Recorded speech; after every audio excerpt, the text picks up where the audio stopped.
Hi guys and welcome. This is Lynn from Live, Laugh, Learn, and today I've got a really interesting video for you. It's in regards to the 12 universal laws and just I guess a little bit about each one of them so that you can understand how they all work together with the law of attraction. So what I'll do is I'll just go through the 12 universal laws and explain them to you. So stay through until the end because you'll have a really much broader understanding of how the law of attraction actually really works, okay? If you're new to my channel, don't forget to like, comment and subscribe. And yeah, let's get started. So the 12 universal laws. Okay, so they're 12 unchanging principles that make the universe go around and around, with the most common universal law being the law of attraction. But there's so much more to the universe than just that law. The universe combines these 12 universal laws in order to create balance and harmony in nature. Knowing the 12 universal laws will help you to gain a better informed understanding of the universe and how it all works. Stay to the end, like I said, because in this video you're going to learn how to apply these universal laws to your everyday life, okay? So let's just get started, shall we? So the first universal law is the law of oneness. The law of oneness states that every individual, every situation, and everything else in the world is connected to each other. It means that we are all connected to one source. Everything we do affects the collective consciousness of the entire universe. That is why when we contribute to others and in some way, no matter how small, and we make their lives better, it gives us the highest feelings of joy, gratitude and happiness.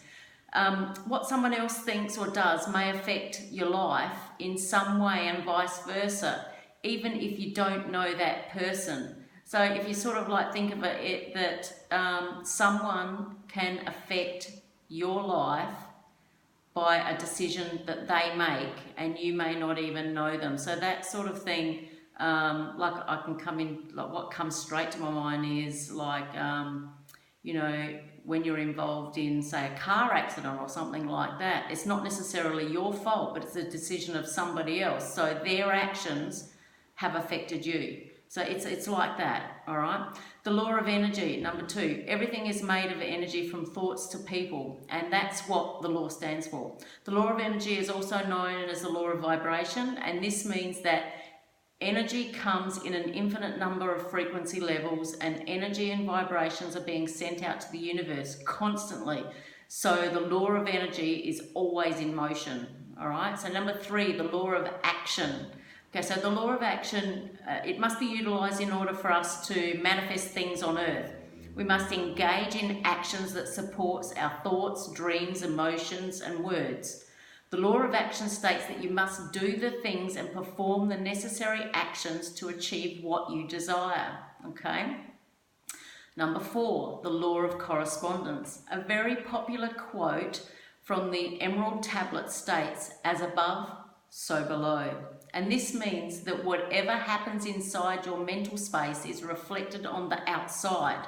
The universal law of correspondence proves that what you think and feel in your conscious and subconscious minds is what you create in your outer world. So again, the universal law of correspondence proves that what you think and feel in your conscious and subconscious minds is what you create in your outer world. All right, so that kind of ties in with the law of attraction. Number 5, the law of cause and effect. The universal law of cause and effect states that for every effect there is a definite cause. Likewise, for every cause there is a definite effect. Your thoughts, behaviours and actions create specific effects that manifest and create your life as you know it. The law of cause and effect says that events don't happen coincidentally. Everything happens in your life for a reason. No matter if you see the reason, or if you understand why, or you don't understand why, it doesn't really matter. The law of cause and effect says that events don't happen coincidentally. Okay, so the laws of cause and effect can also be related to the notion of karma, okay? That also falls within there, like, what you give out, you get back. Number 6, the law of compensation. This law is like an extension of the law of cause and effect, and it means that what you put out is what you get back in, and you get it back in abundance. Okay, so it says that you will always be compensated for your efforts and for your contribution, whatever it is, however much or however little. So I'll just do that one again. The law is like an extension of the law of cause and effect, and it means that what you put out is what you get back in abundance. It says that you will always be compensated for your efforts and for your contribution, whatever it is, however much or however little. If you do random acts of kindness and good deeds often, you'll receive good things back. The same can happen with negative actions as well. So obviously, if you're nasty and mean, you're going to get that back, all right? So, yeah. Okay, so number 7 is, of course, the one we all know, the law of attraction. The most well-known universal law out of the whole 12 is the law of attraction. From what you speak to your beliefs, you attract everything in your life through energy. You can even attract people into your life who have the same energy and frequency as you. Like attracts like. So whether it's negative or positive, everything you see in your life is what you've attracted. According to the law of attraction, you attract into your life those things, circumstances and conditions that correspond with the nature of your dominant habitual thoughts and beliefs, both consciously and subconsciously. The basic understanding of the law of attraction is that like energy attracts like energy. Okay, number 8, the law of perpetual transmutation of energy. The law of perpetual transmutation of energy, or the law of energy as it's otherwise known, says that all energy is in motion, and that all energy that is in motion will eventually appear in the physical form.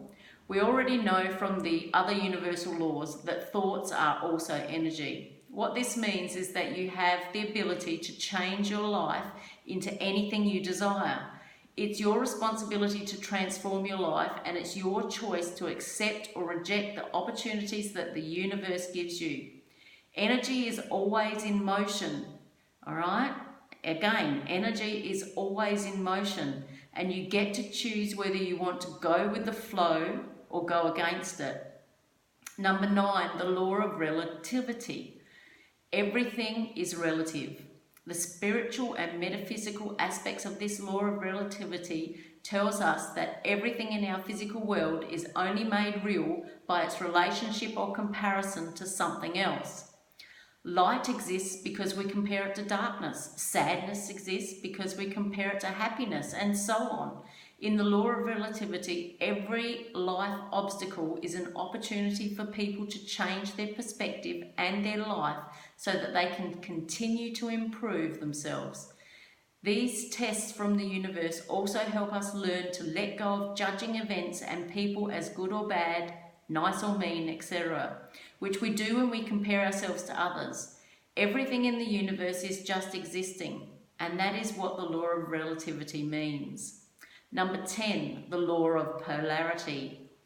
This universal law states that everything in the universe has an equal and exact opposite. The law of polarity helps us understand the differences between positive and negative thoughts so that we can change thoughts we don't want into thoughts we do want. To put it even stronger, for anything to exist, there has to be an equal and exact opposite. Number 11, the law of rhythm states that energy in the universe is like a pendulum. Whenever something swings to the right, it must swing to the left. Everything in the universe has a unique rhythm that it beats to, and these different rhythms develop patterns and cycles in life. The law of rhythm encourages us to follow the natural flow of energy and harmony of the universe. Everything goes through cycles, yet everything has a rhythm or a pattern. Number 12, the law of gender. The law of gender is commonly related to the concept of yin and yang, and it states that all things have both masculine and feminine attributes, and all things need time to gestate and to grow. From the law of oneness, which is number 1, to the law of gender, number 12, each universal law has its own meaning and purpose in the universe. When used together, harmony and balance in the universe is always constant. If you're familiar with the law of attraction, as I'm sure you are, You will also now have a much better understanding of how the universe works and how the law of attraction fits right in with the rest of these amazing universal laws. I hope you've liked today's video and enjoyed it, and please don't forget to comment, like, subscribe, share, you know, all that will help trying to get this YouTube channel off the ground, and I would muchly appreciate any help from you guys. Okay, bye guys, hope you've enjoyed it.